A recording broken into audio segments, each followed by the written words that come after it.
What do you do when you've already conquered the world of technology? For Bill Gates, the answer was unexpected. He became a farmer, not just any farmer, the biggest one America has ever seen. Now, nearly 250,000 acres under his control, and the American farming community is asking uncomfortable questions about what comes next. Over the past decade, something remarkable and deeply troubling has been unfolding across the American countryside. While headlines focused on technology, politics, and global pandemics, a quiet revolution was taking place in the agricultural sector. Bill Gates, the co-founder of Microsoft and one of the wealthiest individuals on the planet, has been on an unprecedented buying spree, not for technology companies, not for real estate in major cities, but for something far more fundamental to human survival: farmland. Today, Bill Gates stands as the single largest private farmland owner in the entire United States. His holdings total approximately 242,000 acres of agricultural land spread across nearly 20 different states. When you add in his non-agricultural land holdings, his total portfolio reaches around 275,000 acres. To put that in perspective, this is equivalent to nearly 3/4 the size of Rhode Island. This is not a small investment. This is not a side project. This is a deliberate and strategic positioning by one of the world's most influential figures in one of humanity's most essential industries. The timing matters. In 2017 and 2018, Gates' investment firm, Cascade Investment LLC, began making massive land purchases across America. These were pivotal years in agricultural markets. Climate change was becoming increasingly visible in its effects on crop yields. Agricultural land was becoming more valuable. Forward-thinking investors were beginning to see farmland not just as a place to grow food, but as a hedge against inflation, a speculation vehicle, and most importantly, a potential power play in global food security. The acquisitions were staggering in their scope and financial scale. One transaction saw Gates' firm spend $690 million acquiring the 100 Circles property in eastern Washington, a massive spread totaling 4,500 acres of premium cropland. This single property came with a price tag of nearly $12,000 per acre. Most farmland in America sells for between $3,000 and $8,000 per acre. Gates was paying premium prices for the best land in the most productive regions. This tells us something important. He wasn't interested in just any farmland. He wanted the absolute best. In Nebraska, another agricultural heartland, Gates acquired 20,000 acres spread across 19 different counties for $113 million. In Louisiana, Mississippi, Illinois, Florida, California, and Washington State, his investment team systematically purchased agricultural properties. Some came directly from farmers, others came from institutional investors. Many came with existing farming operations that Gates essentially leased back to previous operators, transforming farmer owners into farmer renters on land they once controlled. When word of these acquisitions started spreading through farming communities, the reaction was immediate and visceral. Farmers felt uneasy, ranchers expressed concern. Agricultural organizations began asking uncomfortable questions about what this consolidation might mean. And Gates, when pressed about his intentions, offered an explanation that satisfied some but alarmed many others. In a Reddit Ask Me Anything session in 2023, Gates responded directly to criticism about his farmland purchases. He explained that he owns less than 1/4% of all farmland in the United States. He emphasized that he has invested in these farms to make them more productive. He mentioned creating more jobs and improving agricultural output. He talked about helping Africa deal with climate challenges. He brought up biofuels as a potential solution to aviation and truck emissions. He mentioned developing better seeds to avoid deforestation. His explanation was comprehensive, measured, and framed entirely around humanitarian and environmental concerns. Yet Gates also revealed something crucial. All these decisions are made by a professional investment team. This is significant. Gates himself is not micromanaging individual farms.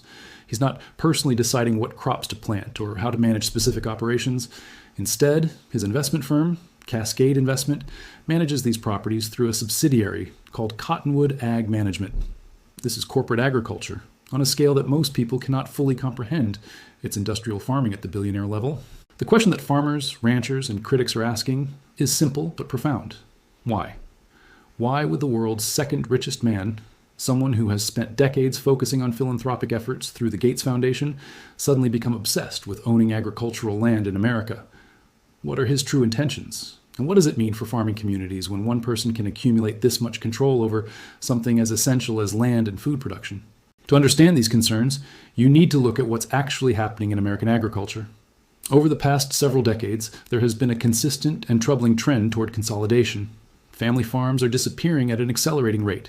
Corporate entities are swallowing up agricultural land. The percentage of farmland owned by farmers has declined steadily. Today, nearly 40% of all U.S. farmland is owned by non-farmers. These are investment firms, corporations, wealthy individuals, and institutions that view farming purely as a financial vehicle rather than as a way of life. When Gates enters this landscape as the largest private farmland owner, he's not creating this trend.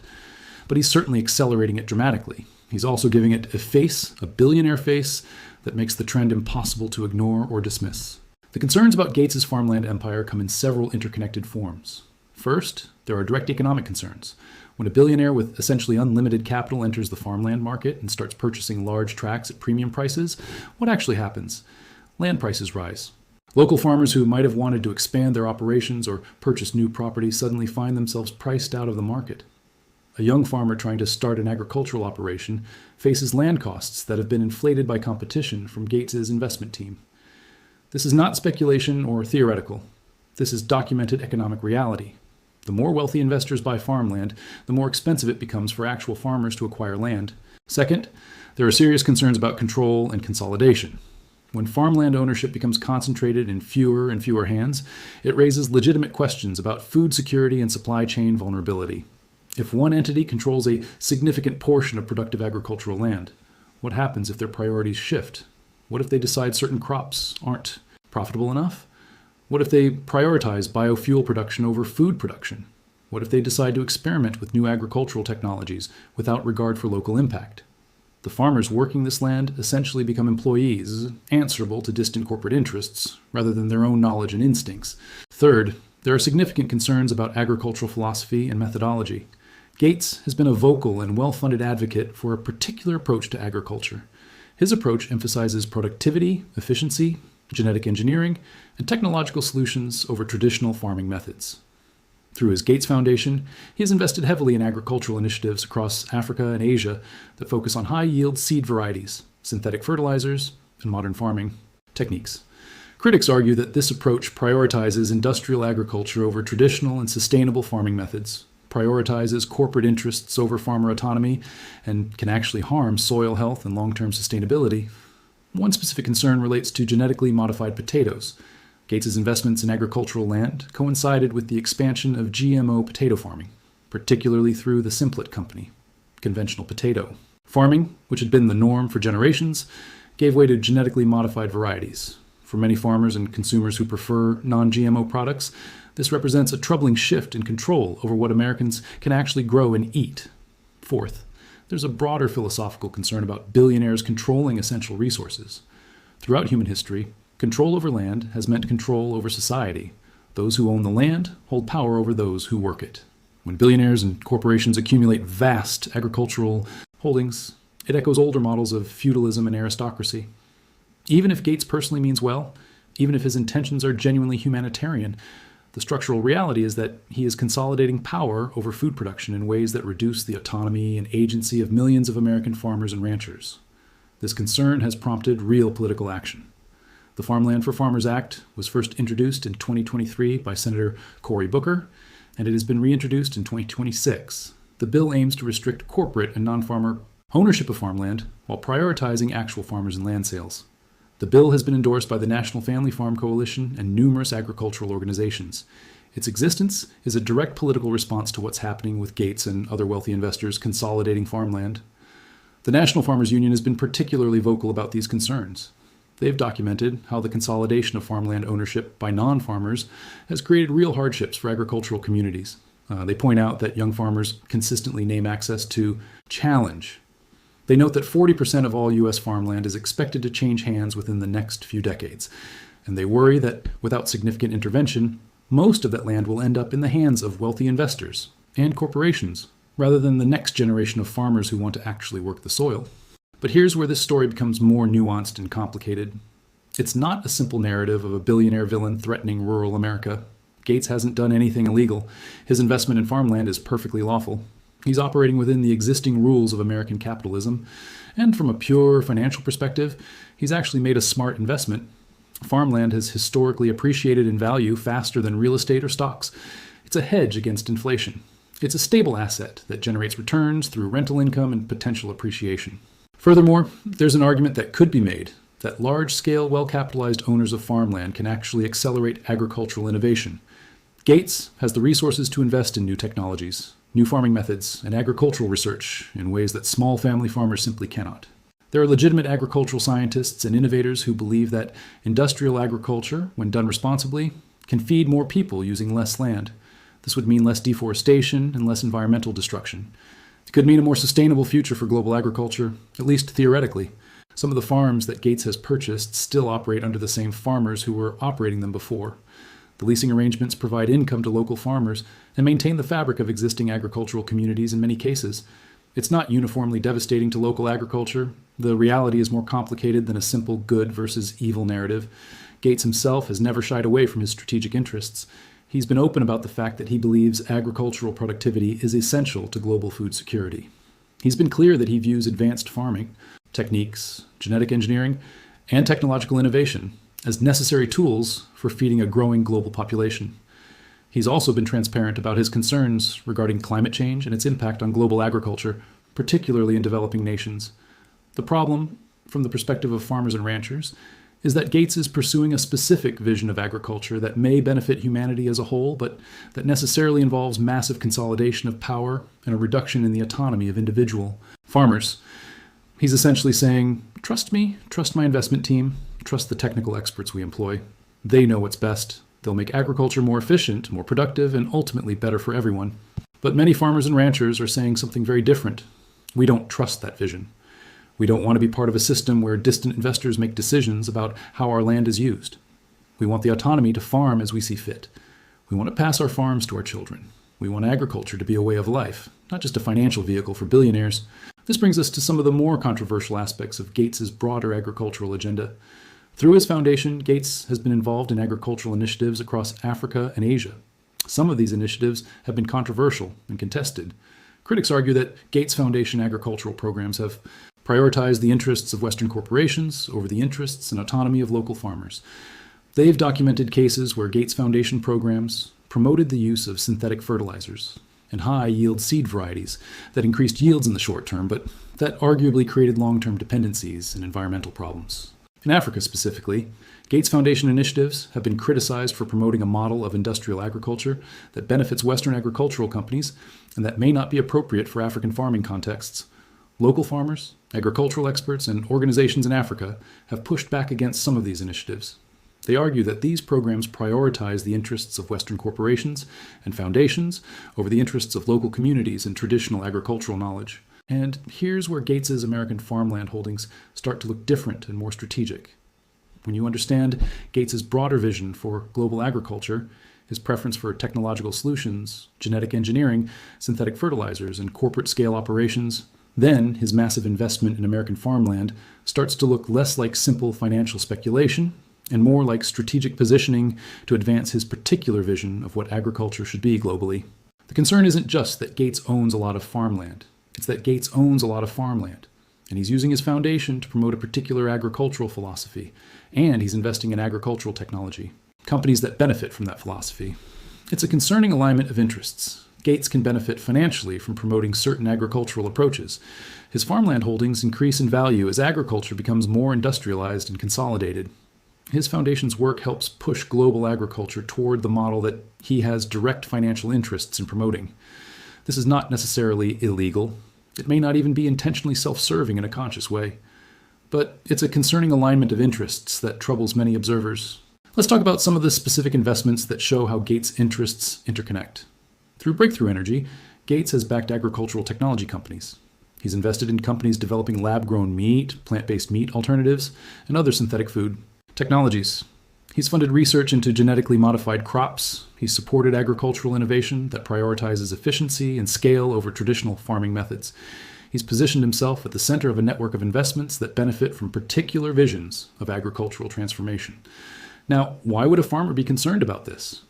Because if you own massive tracts of farmland, and you're simultaneously investing in and promoting agricultural technologies and approaches, you have a vested interest in farmers using those technologies. If you fund research into genetically modified seeds and then own the land where those seeds are planted, you benefit. If you promote synthetic fertilizers through your foundation and then own the land where those fertilizers are applied, you benefit. The incentive structures all align in concerning ways. Gates has also made controversial statements about agriculture and sustainability. In his book, How to Avoid a Climate Disaster, he discussed the environmental impact of agriculture, particularly livestock production. He mentioned the methane emissions from cattle and suggested that wealthy countries might need to shift towards synthetic beef alternatives. When a billionaire who owns massive agricultural landholdings says things like this, and when he simultaneously invests in lab-grown meat companies, it starts to look strategic rather than merely philanthropic. The concern isn't that Gates is necessarily lying or that he's wrong about climate change or environmental sustainability. The concern is that he has massive financial interests in reshaping agriculture in certain directions, and his foundation's work and his public statements are actively advancing those interests. This creates conflicts of interest that should concern anyone who cares about agricultural autonomy and food security. This is where ranchers specifically are worried. Ranching, raising cattle, sheep, other livestock, is a fundamental part of American agricultural heritage. It's how millions of acres are managed. It's how thousands of families make their living and pass down their legacy.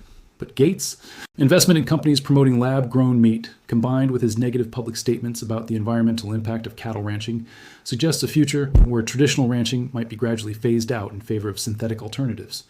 Now, there are legitimate arguments on both sides of this debate. Lab-grown meat technology might be genuinely important for addressing climate change and feeding a growing global population. Ranchers raising cattle might genuinely have a larger environmental impact than synthetic alternatives. These are real considerations. But ranchers have a legitimate right to be concerned when the person who now owns more farmland than anyone else in America is simultaneously investing in technology that might make their way of life obsolete. This brings us to the political and regulatory landscape. Currently, there are very few meaningful restrictions on how much farmland one person or entity can own in America. The Farmland for Farmers Act would change this by preventing corporations and non-farming investors from purchasing new agricultural land.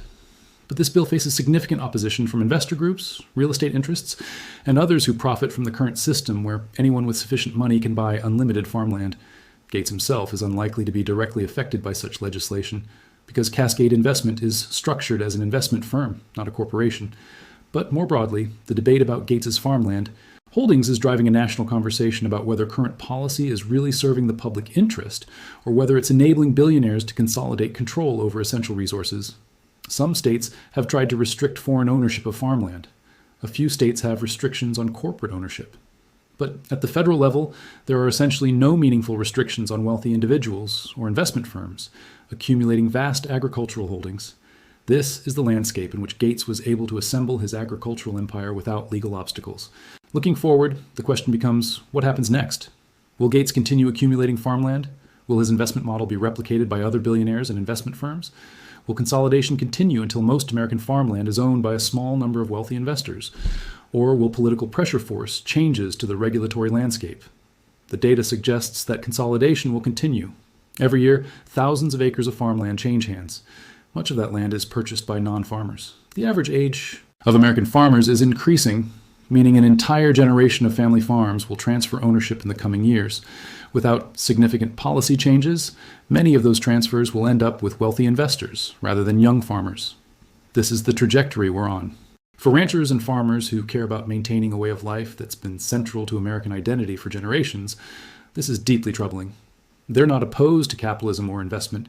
They're opposed to the idea that agriculture should be treated purely as a financial vehicle, that land should be valued only for its investment returns, and that farmers should be reduced to employees working land owned by distant investors with no connection to farming communities.